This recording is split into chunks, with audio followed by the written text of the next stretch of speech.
Welcome to Eagle Eye Broadcasting. Jared and Hunter here with your daily announcements and your weather.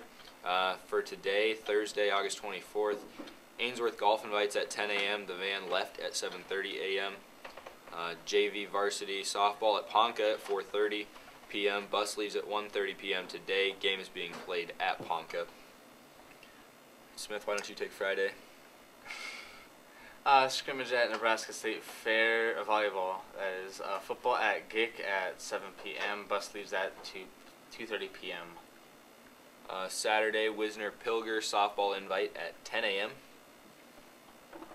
The O'Neill versus GIC football game will be played on Friday, August 25th with kickoff at 7 p.m.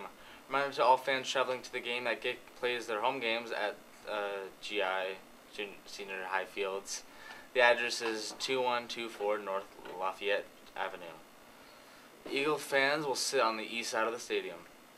The NSAA is looking for individuals and/or small groups interested in singing the national anthem at state championship events. They host throughout the school year. Electronic auditions are due by Friday, September 29th. If you're interested, please see Miss Westerhouse, Mr. Dean, or Mr. Nick Hostert for more information. Again, that's if you want to sing national anthem at state championship events. All students must complete their Power School permissions by the end of this week. If you need help, please stop in and see Mr. Fisher. GICC dance team would like to invite everyone to their meal deal on Friday, August 25th. They will be serving hamburgers, beans, and chips for $5 from 6 to 7 p.m. That'll do it for announcements. We'll move on to weather after this short break. Go. Okay. So for O'Neill today, it's currently 64 degrees, feels like 70 degrees. Winds about 16 miles per hour right now out of the south. Humidity's at 73%. For later this afternoon, it looks like it'll be 82, feels like 93, and the chance of precipitation's at 40%. There'll be about 0.1 inches of rain, and the wind is going to be 4 miles southeast. Wind gusts at around 9 miles per hour. And later tonight, it'll be 79 degrees. It'll feel more like 90. Precipitation at 60%. Winds gusts as high as 19 miles per hour. Humidity at 63%. And we'll be back with sports after this.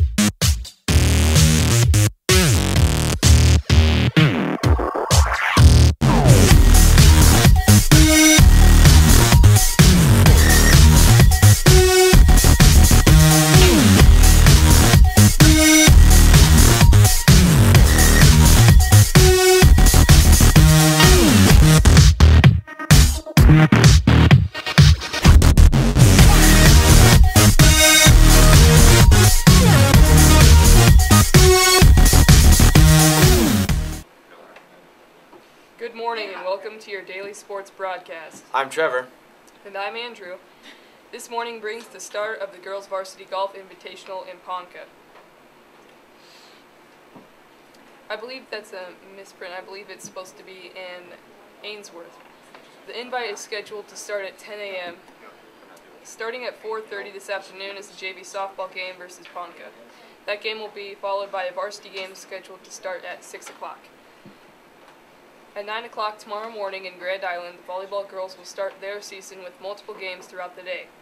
Tomorrow the Eagles will kick off their football season against GICC in Grand Island, tomorrow night at 7 p.m. in Memorial Field. On Saturday, the softball girls will take part in the Wisner Pilger tournament, set to start at 10 a.m. in the River Park campground. Good luck to the golfers and softball girls competing today and all the athletes competing this week. On this date, in 1883, third U.S. Men's National Championship, Richard Sears beat James Dwight 6-2, 6-0, and 9-7. In 1905, Chicago Cubs beat the Phillies 2-1 in 20 innings. In 1906, Cincinnati Reds' John Weimer no-hits Dodgers 1-0 in 7-inning game. In 1907, the third Australasian Championships, Horace Rice beats Harry Parker 6-3, 6-4, and 6-4. In 1908, Tommy Burns KOs Bill Squires in 13 for heavyweight boxing title. In 1908, New York Giants scores shown on electric diamonds known as Compton's Baseball's Bulletin at Madison Square Garden. Thanks for watching. We'll be right back with our new segment, Real News or Fake News.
segment called Real News or Fake News, hosted by Nathaniel and I.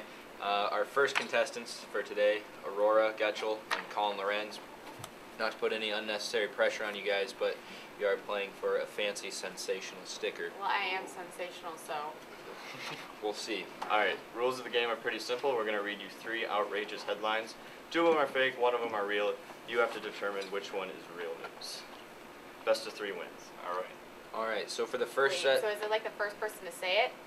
Which No. one? No, you both You get to both lock get in a your guess. answer. so A, B, or C. the first set we'll read, and then you guys can say your answer when all these are said. In 2011, amid concerns of the spread of Ebola in the United States, Dallas, Texas canceled Halloween for the first time in its history. On July 14th, 7,500 pounds of slime eels fell off a truck in Oregon and onto a car, covering it in a slimy mess. Last week, 3 Florida natives were arrested for practicing cannibalism. The 2 men and 1 woman, soon to go on trial for 3 alleged murders, claim cannibalism cures depression and diabetes. Those are your 3 options. Can I hear that second one? The second one, on July 14th, 7,500 pounds of slime eels fell off a truck in Oregon and onto a car, covering it in a slimy mess. Any thoughts, Colin? I'd have to go with that one, B. B, Yeah. and Aurora?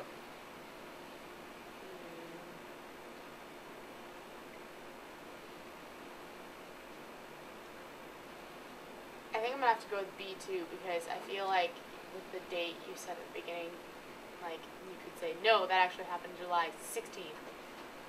So you're going to say that's real news. That what? B no. is real news. We're looking for the real answer. Okay, I thought there was. 2 of those were fake. It's alright, one of them it's is a real. new segment. You have to determine which We'll one. get there.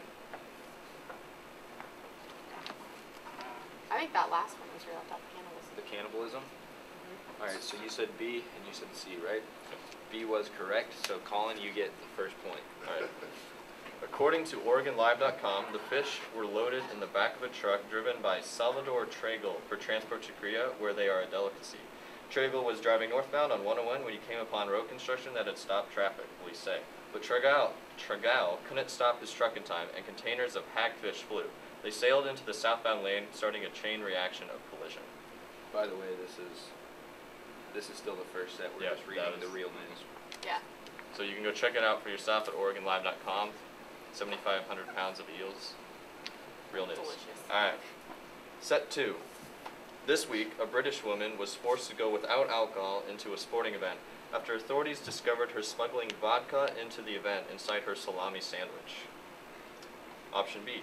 In an effort to make the sport safer, the board of directors at NASCAR approved a $25 million deal on Monday to add gravel warning tracks next to the walls at 2 of their super speedways. Number 3. John Boyega, a Denver man who traveled to Casper, Wyoming to witness the eclipse, was trampled by a spooked cow soon after totality began. He walked away with minor cuts and bruises on his arms and legs, and later admitted that walking out into private property for a better view was not the best idea.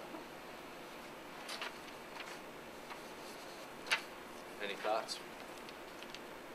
I think I'll go with A. You're gonna go with A? Yep. The British woman? Mm-hmm. Okay. Which one is fake, right? No, Which which one's one's real? real? Why do I keep getting There's that 2 mixed up? fakes, 1 real.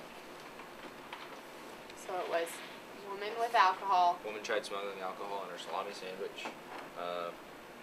The making NASCAR safer with the $25 million deal, Okay. and a Denver man who traveled to Casper, Wyoming to witness the eclipse.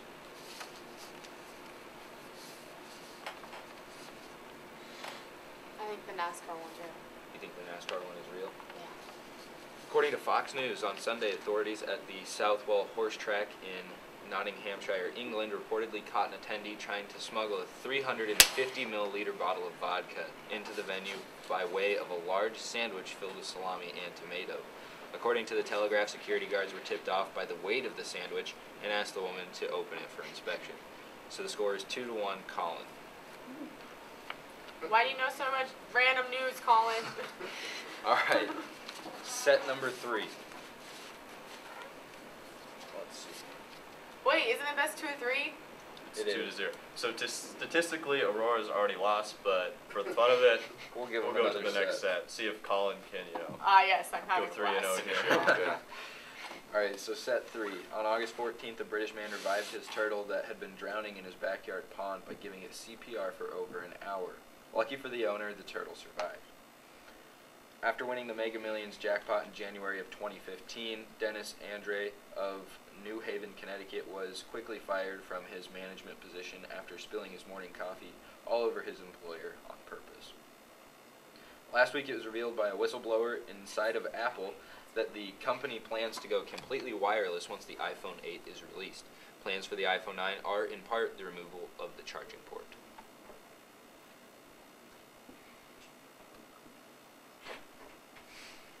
I think the last one's true. The second one, okay, if it was an intentional spill, that's not a spill, that's a throw. So you're going with Apple's new inventions. Yes. Getting rid of the charging port and going wireless. Yeah, they're doing a lot of weird things.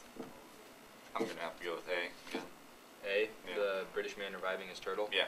Okay, if Alright. it's A, then you just rigged the game, and then I'm just gonna be mad. John Fletcher just wasn't ready to give up on his tortoise. After it apparently drowned, Fletcher maintained CPR Why? for over an hour, attempting to bring it back to life. That means no contest. Congratulations, Colin. You are the winner of the Sensational Star sticker. Sensation is real for me. Tune in Thank next you. Thursday for our next segment of Real or Fake News. Until next time, see you later.